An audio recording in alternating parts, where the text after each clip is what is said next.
என்னை யார் அன்பு கூறுவாங்க, என்னை யார் நேசிப்பாங்க, எல்லாரும் என்னை வெறுக்கிறாங்களே, ஒருத்தரும் என்னை நேசிக்க மாட்டேங்காங்களேன்னு சொல்லி அன்புக்காக ஏங்குற அன்பு தேவனுடைய பிள்ளையே, நான் உங்களுக்கு சொல்லுகிறேன்.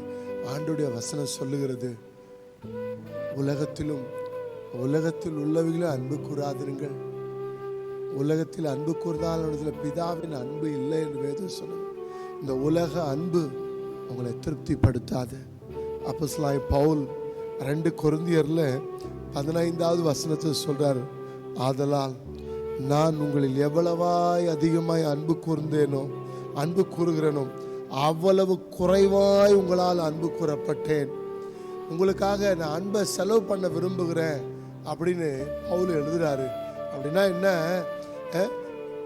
நீங்க 100% அன்பு காட்டுறீங்க, ஆனால் ரிப்ளை வரும்போது 10% தான் அன்பு வருது. அதனால நீங்க சோர்ந்து போகாதீங்க தேவ பிள்ளைகளே. நீங்க அநேகருக்கு அன்பு கொடுக்குறவங்க தான், அவங்க கிட்ட அன்பு வாங்குறதில்ல.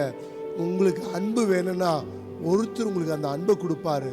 அவர் யாருன்னா நம்ம ஆண்டவராகிய இயேசு கிறிஸ்து தான் அந்த அன்பை உங்களுக்கு கொடுப்பார். ஆம் தேவ பிள்ளைகளே, ஆண்டவர்கிட்ட வேதம் சொல்லுகிறது, ரோமர் 5:5 சொல்லுகிறது, பரிசுத்த ஆவியாகிய தேவ அன்பு உங்கள் இருதயங்கள் ஊற்றப்படுகிறது. அந்த நம்பிக்கை உங்களை வெட்கப்படுத்தாது.